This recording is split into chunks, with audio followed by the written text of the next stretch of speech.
Hello guys, मैं आनंद। आज matrix के प्रारंभिक संक्रिया विधि या फिर कह सकते हैं एलिमेंट्री रोड ट्रांसफॉर्मेशन से ए इन्वर्स निकालना सीखेंगे। इसके लिए हम स्टेप बाय स्टेप फॉलो करेंगे और उसे एक फॉर्म में दिखाएंगे।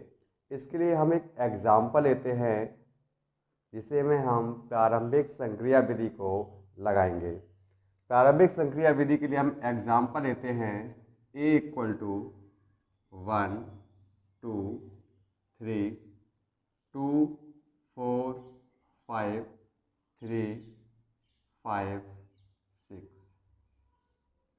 हम किसी भी मैट्रिक्स को इस प्रकार से ले सकते हैं जो हमें दी गई हो और नॉन सिंगुलर हमारी मैट्रिक्स हो, मतलब जिसका एक्सपेंड करने पर हमारा जीरो ना आए, उसको हम इस प्रकार से सॉल्व कर सकते हैं। इसके लिए हम रो को इंटरचेंज करेंगे, इसलिए हमारे पास देख सकते हैं ये हमारे पास फर्स्ट रो है जिसे हम फर्स्ट रो R1 कहते हैं, सेकंड रो है R2 कहेंगे और थर्ड रो को हम R3 से रिप्रेजेंट करेंगे। इसके लिए हम हमेशा डायगोनल मैट्रिक्स के बारे में सीखते हैं और उसी को इन्वर्स रूप में जानेंगे। तो सबसे पहले शुरू करते हैं। तो जो हमें दिया जाता है उसको लिखते हैं समीकरण जो हमारे पास है, इसे ए इक्वल टू आई ए रूप में लिखा या कहीं कहीं ए आई रूप में लिखा जाता है। इसके लिए हम देख सकते हैं हमारे पास ए क्या है, जो दिया गया मैट्रिक्स, जैसे 1 2 3 2 4 5 3 5 6। हमारे पास ए है, यहाँ ए ऐसे ही रखा गया। जो आई था, आई के लिए अप्लाई कर दिया आपका यूनिटरी मैट्रिक्स या इकाई आव्यूह आपका। जब इस प्रकार से हमने ले लिया, अब हमें जो इकाई इधर मैट्रिक्स है उस मैट्रिक्स को हमें इधर बनाना है, इसमें बनाना है। तो हमें इस डायगोनल्स में सिर्फ एलिमेंट्स चाहिए। तो देख सकते हैं हमें नीचे और ऊपर दोनों ही एलिमेंट्स को ख़त्म करना होता है। जब ख़त्म करना है तो इसके लिए हम हमेशा नीचे के लिए वर्क करें तो देख सकते हैं कि ये 1 है जो मैच कर रहा है। अगर मैच ना करता तो हम R1 में जो दिया है उसी का भाग कर देते, तब हमारे पास पूरा R1 यहाँ 1 लेके आता। अभी 1 दिया गया तो R1 में कुछ नहीं करेंगे, जबकि R2 के लिए हम चेंज करेंगे और R3 के लिए भी हम चेंज करेंगे।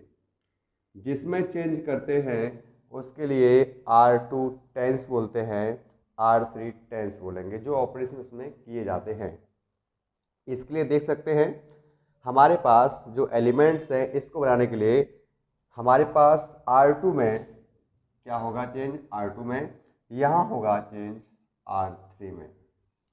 देख सकते हैं हम R2 और R1 का यूज़ कर रहे हैं, इसलिए हमेशा फिंगर रखें R2 R1।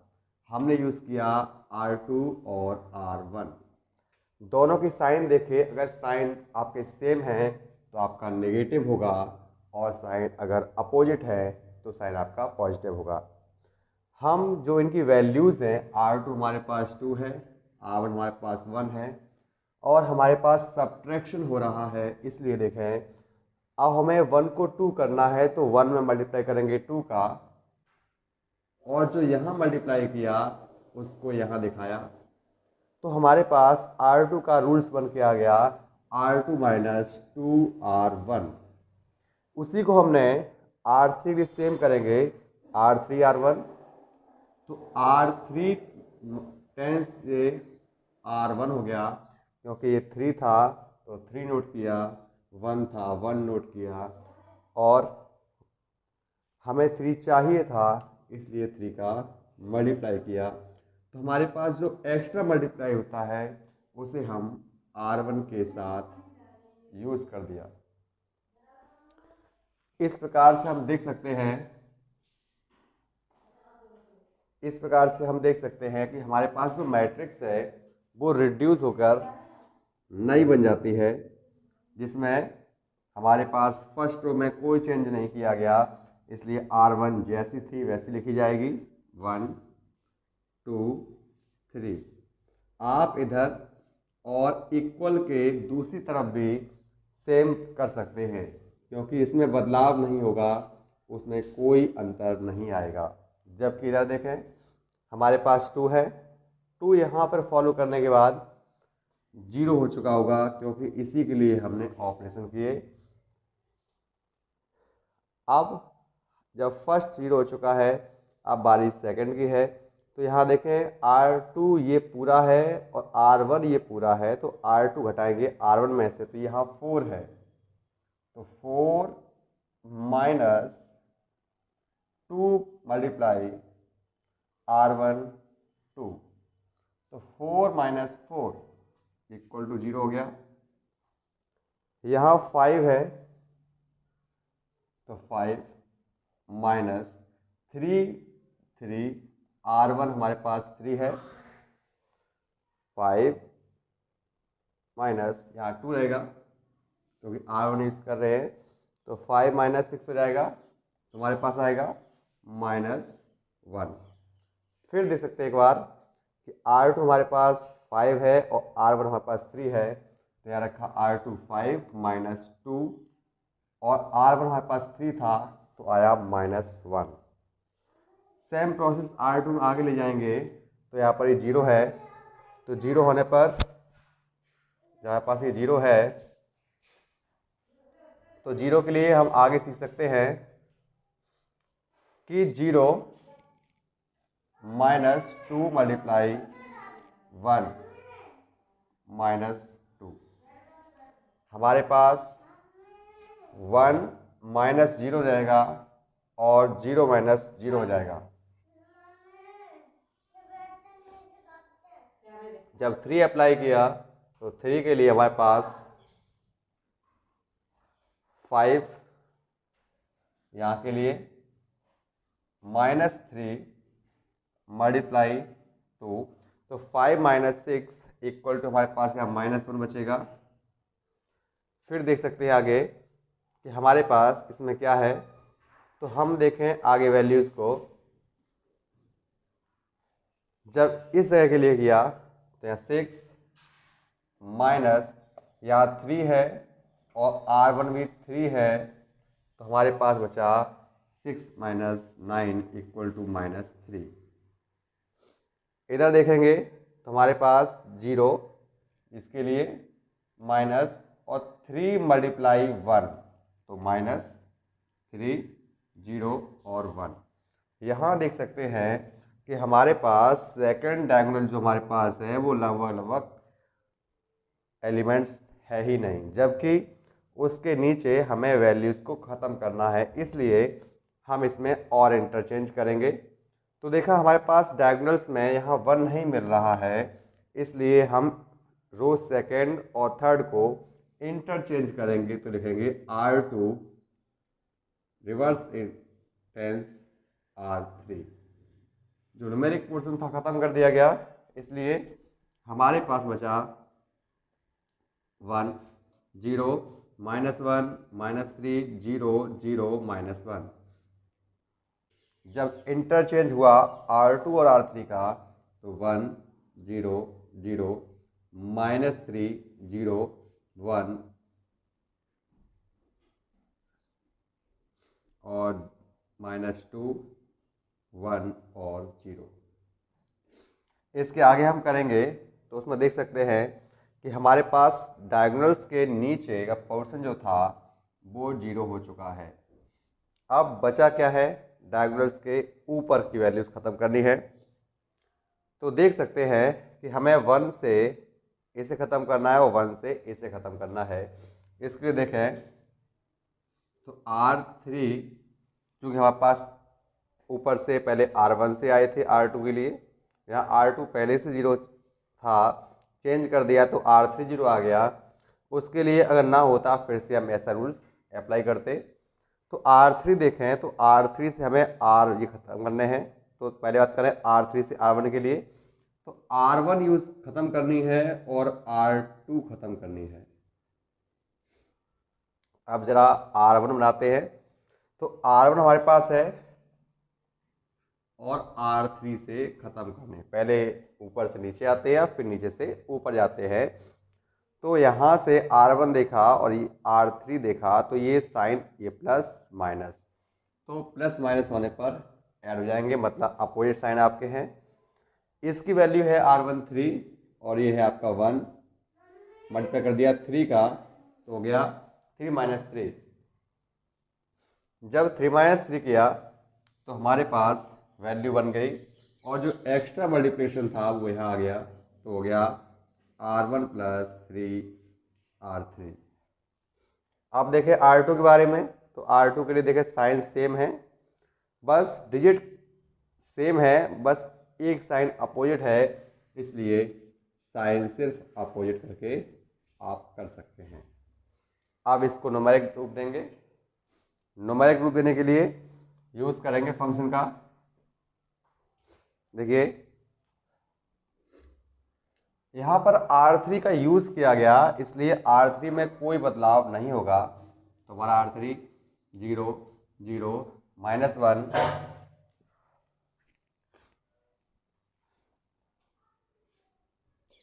ए है और इधर -2 1 0 है।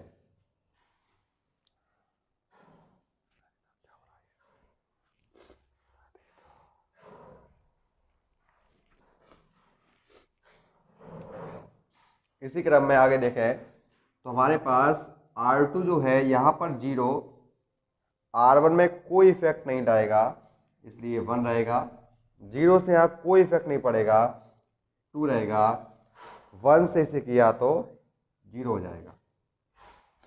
उधर देखें यहाँ पर R1 हमारे पास 1 है, प्लस लगा है, प्लस हो गया 3। R3 देखें तो माइनस का 2 है, तो 1 -6 इक्वल टू -5 आ जाएगा। इसके बाद यहाँ पर 0 प्लस 3 इंटू 1, तो 0 प्लस 3 इक्वल टू 3 आ जाएगा। और सेम यहाँ पर 0 से कोई इफेक्ट नहीं पड़ेगा। R2 के लिए अप्लाई करेंगे तो यहाँ 0 से कोई इफेक्ट नहीं पड़ेगा, 0 से कोई इफेक्ट नहीं पड़ेगा, यहाँ पर हमारे पास ये 0 हो जाएगा। अब इधर अप्लाई करते हैं, तो इधर के लिए यहाँ देखें R2 कितना है -3 मल्टीप्लाई हमारे पास देखें माइनस का 2, माइनस माइनस क्या हो गया प्लस, तो -3 + 6 इक्वल टू 3 हो गया। आगे देखें यहाँ पर 0 है, 0 आएगा, 0 -3 इंटू 1 तो -3, और यहाँ पर 0 से कोई इफेक्ट नहीं पड़ेगा। इस प्रकार से देख सकते हैं हमारी जो मैट्रिक्स डायगोनल है वो लगभग बन के तैयार हो रही है। उसे हम आगे अप्लाई करेंगे, तो देखें आगे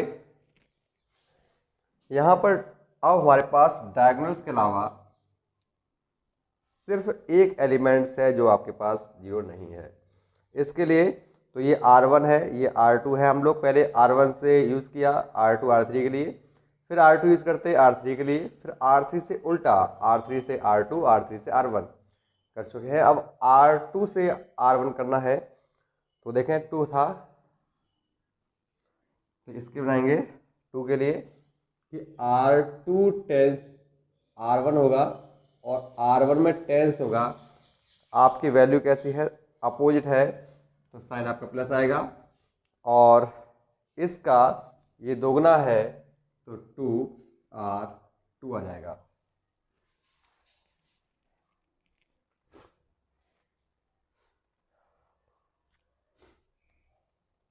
इसके बाद हम आगे देखें, अप्लाई करेंगे इस फॉर्म्स को यहाँ पे, तो देखिए ऐड करने पर इस 0 से यहाँ कोई इफेक्ट नहीं पड़ेगा, तो 1, यहाँ पर इस 0 से कोई इफेक्ट नहीं पड़ेगा, लेकिन यहाँ से इफेक्ट पड़ जाएगा तो 0, और आगे 0 आपका पहले से था।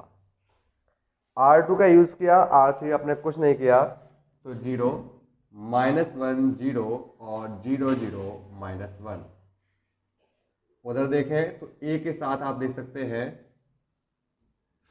ए के साथ आपका क्या है, R1 देखें तो -5, -5 प्लस 3 2 6, तो -5 + 6 = 1। यहाँ 3 है तो 3 - 6 = -3। यहाँ पर ये आएगा तो 0 + 2 ओनली 2। फिर देखें बाकी आपने कुछ किया ही नहीं है, तो आपके पास 3 -3 जो दिया है और 1 -2 1 और 0 जो आपको पहले से दिए गए। इसके लिए देखें आगे, तो हमने देखा कि हमारे डायगोनल्स जो फर्स्ट था उसमें मैच करने के लिए हमारे पास यहाँ 1 था, जबकि यहाँ पर हमारे पास -1 है। -1 खत्म करने के लिए हमने चेंज किया, R2 में था तो -R2, R3 में था तो -R3। तो कुल मिलाकर देखें हमारे पास 1 0 0 0 1 0 0 0 1। ए के साथ हमने R2 में किया तो 1 -3 2 3 माइनस हो गया, माइनस आने की वजह से माइनस से ये प्लस हो गया और ये -1, तो 2 -1 और 0। इस प्रकार से कह सकते हैं कि हमारे साथ जो इधर का पार्ट था उधर पहुंच चुका है। तो हमारे पास जो ए के साथ जो पार्ट दिखा, इसीलिए इसे कहते हैं ए इनवर्स, जो हमारे पास 1 -3 2 -3 3 -1 2 -1 और 0 के रूप में आ गया। इसे ही हम प्रारंभिक संक्रिया विधि या एलिमेंट्री ट्रांसफॉर्मेशन मेथड से इनवर्स निकालना कहते हैं, और जो इस प्रकार से आपका आता है। कभी कभी संख्याएं इतनी आसान बन जाती हैं और कभी कभी यह टफ बन जाती है, तो हमें इन्हें बनाने में समस्या आती है। ऐसी समस्या से बचने के लिए हम जो फंक्शन हमें दिया है उसको उसी रूप में देकर पलट कर अरेंज करेंगे। इसके बारे में हम नेक्स्ट वीडियो में चर्चा करेंगे। Thank you.